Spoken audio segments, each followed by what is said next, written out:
Glasses echoed as my cousin Rebecca laughed, her voice slicing through the living room like glass on stone. "Oh, please, Emma's graduation ceremony?" she sneered, sipping her wine with mock elegance. Who would even bother showing up for that? Before we begin, drop a comment and tell us where are you from and from which city you're watching our videos. And after watching the whole video, don't forget to tell us what would you do in this situation. Be honest. Tell me in the comments below. We read every comment. Let's begin. More laughter erupted. My uncle slouched deeper into the couch, wiping his eyes from laughing too hard, while my own father muttered, "She doesn't even have friends, let alone a real career.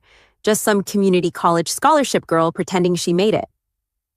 I stood in the corner of my aunt's marble-floored house, holding the same lukewarm soda I'd been nursing for an hour. No one offered me a seat. No one asked how I was doing. I was just there. The invisible disappointment they had to tolerate during family events, the air smelled of expensive perfume, fake success, and hidden rot. What they didn't know, this wasn't just a graduation ceremony, it was a keynote event, one that had been planned in silence for nearly a year, and the people invited weren't the ones who belittled me for years. I didn't flinch when my cousin Maddie said, "Watch, she'll probably rent a hall and no one will show up. Can we go just to see how awkward it is?" They all burst out laughing again, even my mother, my own mother.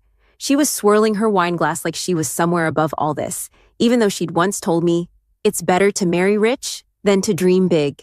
That night, I left without saying a word. I didn't cry. I didn't snap. I just walked away with one thought burning through me like wildfire. Wait and watch. The big day arrived. My palms were sweaty as I adjusted the sleek navy blue suit that had been custom tailored for this very moment. I wasn't wearing a cap and gown. I'd traded those for something stronger.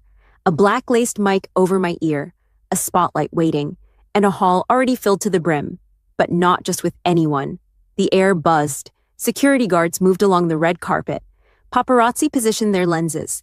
My name was on the banner behind the podium, the same name they all laughed at. Dr. Emma Reed, PhD, tech innovator, and youngest CEO of Nixora Systems. The family didn't know the full extent of what I'd been doing while they dismissed me for being just a girl with a laptop. They didn't know that after getting that scholarship, I'd been recruited into a think tank at MIT, launched an AI prototype that caught the attention of Forbes, then built a startup that recently received $50 million in funding. But tonight wasn't about revenge. It was about truth, about showing up as myself, not who they thought I was. Doors are about to open in 5, my assistant Tyler said, holding his tablet, barely able to contain his grin. Your guests are in place. And, yes, the media's already live streaming. I took one last breath. My heart pounded against my ribs like it wanted out of my chest. This wasn't fear. It was power. It was the strength I'd forged in silence while being told I was nothing. I walked to the curtain, and then the doors opened. Bright white light spilled in from the entrance, and with it, a wave of camera flashes, like lightning bolts crashing into the floor.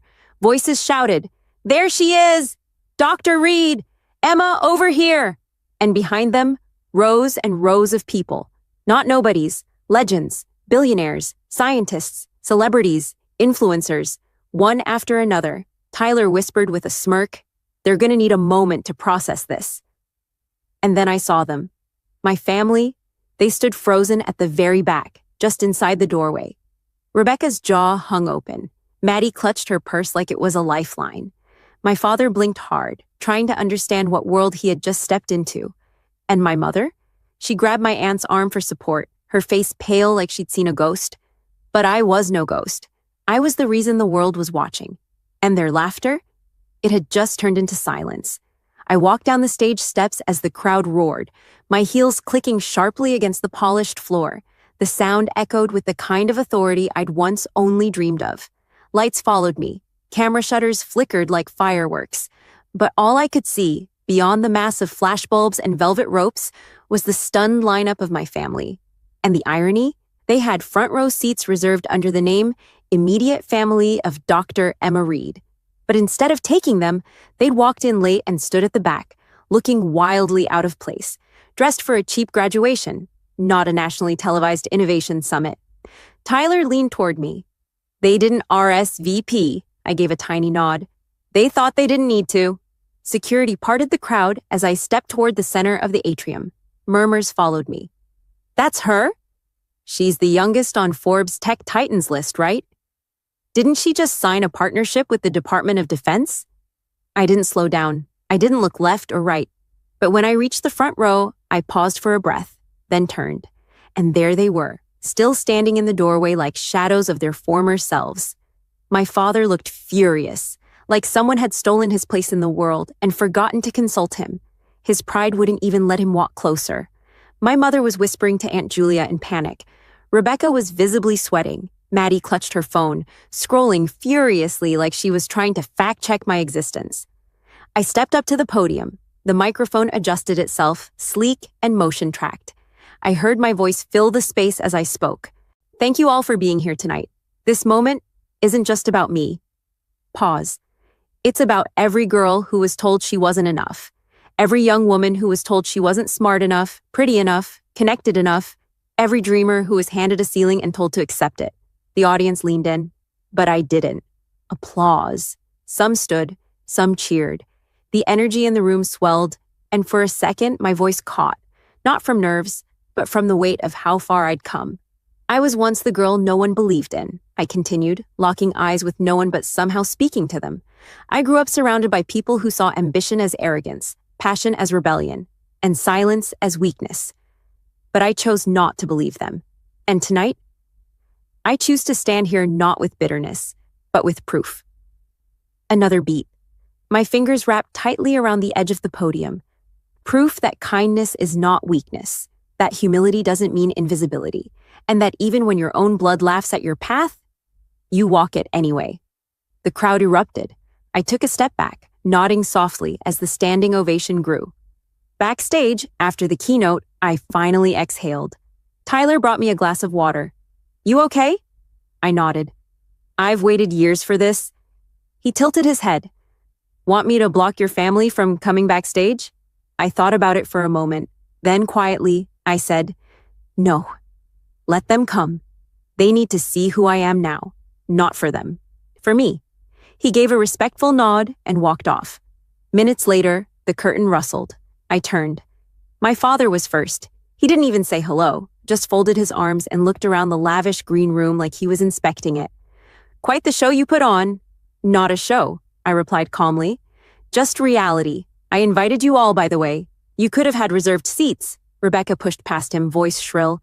You really think you're better than all of us now, just because you made some app or whatever? It's not just an app, I said plainly. It's a multi-platform AI that's changing national infrastructure, securing emergency systems, and saving lives. Maddie rolled her eyes. We didn't know. No one told us. That's the thing, I said, voice steady. You never asked. A heavy silence filled the room. My mother looked at me then, not like a daughter, but like a stranger she was trying to recognize from old photographs. You should have told us, Emma, she said weakly. We would have been proud. You told me to marry rich and stop wasting my time on computers, I replied, sharper now. You laughed when I got that scholarship. You said no one successful comes from our side of the family. You all mocked me when I chose work over weddings. Her eyes fell. My uncle finally broke the silence with an awkward chuckle. Look, maybe things got out of hand, but we're still family, right? I smiled, but not warmly. Family isn't who shares your blood, I said. It's who shows up when you're building, not just when you're shining. Rebecca scoffed. So what now? You cut us off because you got lucky? I took a deep breath, then stood. I didn't get lucky. I earned this. Every dollar, every connection, every sleepless night. While you laughed, I worked. While you doubted, I built. And while you gossiped at dinner tables, I was writing the speeches you're now watching from the doorway. The room went quiet again. I walked past them and opened the green room door. There are media waiting outside, and fans, and people who believed in me before my own parents did. You're welcome to stay. But understand this, tonight was never about making you proud. They didn't move. I stepped out, greeted by applause from the hallway as more guests lined up to shake my hand. Investors, engineers. One little girl in glasses who whispered, "You made me want to study computers too." And as I hugged her and smiled for a photo, I caught a final glimpse of my family through the closing door. Still standing, still stunned, still wondering how the girl they once ignored became the woman the world couldn't take its eyes off. 2 days later, the clip from my keynote had hit 10 million views. The comments section was flooded with strangers writing things like, "She's the real deal," and "That speech gave me chills." Industry leaders reposted it. Tech blogs called me a silent giant finally speaking up, and a few schools even asked for permission to share my address with their students. But back home, my phone buzzed with familiar names I hadn't heard from in years. Maddie. "Hey, can we talk?" Rebecca. "So proud of you, girl. Let's get brunch?" Mom. "Your father wants to see you. He's just proud, that's all." I didn't answer any of them, not because I was being petty, but because I knew what this was. Their love had always been conditional, dependent on my failure. My invisibility gave them comfort. My success, it left them exposed. And now they were scrambling to rewrite history. But I wasn't going to let them. That Saturday, I returned home for the first time in nearly a year. Not my apartment in the city, not my corporate office, but the suburban house I grew up in. The same one where I used to get grounded for talking back every time I had an opinion. I parked the electric car in the driveway. Yes, the one they once laughed at me for even dreaming of. And before I could knock, the door opened. My mother stood there with a plastic smile plastered on her face. Her eyes darted to the Tesla, then back to me. "Oh my God, Emma, you look so beautiful." She gushed, arms out for a hug. I paused, then stepped inside without returning it. The smell was the same, lemon cleaner and stale air. The same floral wallpaper from a decade ago. Nothing had changed, except me. My father sat on the couch, half watching some news program where they were talking about me.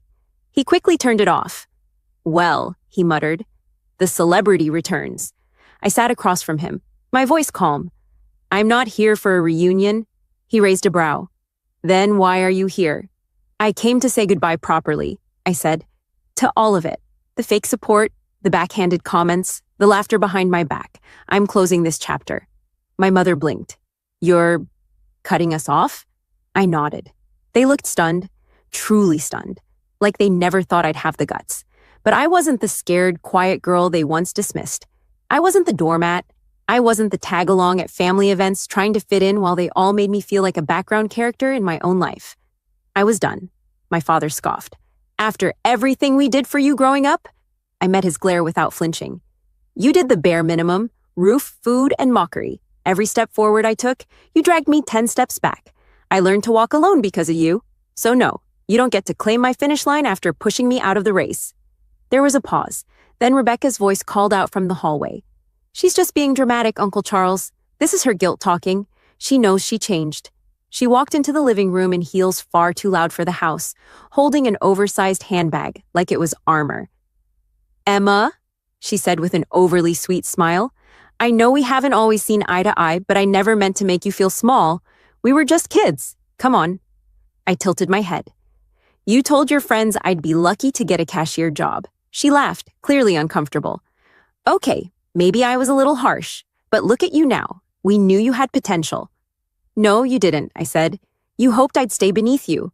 And now you want to pretend that wasn't true just to keep access to my world." My mother stepped forward. "You can't just throw away your family, Emma." I looked her dead in the eyes. "You did that the day you laughed when Dad said no one would show up to my ceremony. That wasn't concern. That wasn't love. That was cruelty." She turned away, her face tight. I stood up. "I've built my circle now," I continued. "Mentors, partners, people who push me forward, not pull me down. People who believed in me before the cameras. That's my family now." Rebecca muttered something under her breath. "What was that?" I asked. She looked up. "You think the world is going to love you forever? Fame fades, Emma. One scandal and they'll drop you like nothing." I smiled. "Good thing I built value, not fame. They respect me because I deliver, not because of likes, not because of PR, and certainly not because I belong to some fake family tree." I walked toward the door. My father's voice followed me, low and bitter. "You're not better than us." I turned, slowly. "No," I said. "I'm just finally done pretending I'm less." Outside, the air was crisp. The sun hit my face just right, and I took a long breath, one that felt like it had been building for years. Tyler's car pulled up at the curb, and he stepped out, opening the back door. "How'd it go?" he asked. I slid in. Exactly the way it needed to. He nodded and handed me my phone. Another invitation just came in. TechVision wants you on the cover. I chuckled. You serious? Dead serious. They called you the silent storm of Silicon Valley. I laughed quietly as the car rolled away. It was over, not the journey, but the part where I waited for validation from people who only valued me in pieces. I didn't need them anymore. I never did. And for the first time in my life, I felt free. 3 months later, I stood on the rooftop of the Nexora Systems headquarters, my company, overlooking the skyline as the city glittered below like a sea of a million unspoken dreams. The wind was sharp but refreshing, tugging at the edges of my blazer. I closed my eyes for a moment, letting the silence speak louder than applause ever could. Behind me, the sliding glass door opened. Tyler stepped out, holding a small envelope. This just came in. Looks personal. I took it and turned it over. The handwriting was familiar, clean, controlled. It was from my mother. Inside was a folded card. No long note, just 7 words. We didn't realize what we lost. Mom, no apology, no ownership. Just a veiled regret, too little, too late. I stared at it for a second, then tucked it into the inside pocket of my coat without a word. Are you okay? Tyler asked. I nodded. I'm not angry anymore, just done. He didn't say anything for a while. Then, there's a little girl downstairs with her mom. She waited an hour just to give you this. He handed me a drawing, crayon lines, bright pinks and purples. A sketch of me in front of a laptop with the words, I want to be like her. I smiled. It hit deeper than any award I'd received. Tell them I'll be down in 5 minutes. Tyler left, and I took one last look over the city. My past, my pain, my loneliness, it had shaped me. But it didn't define me. What defined me now were the people who saw me, not my title, not my money, not my family name. Me.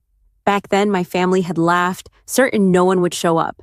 Now, I couldn't count the number of people who did, and I didn't need a full house to feel whole, just the right ones in it.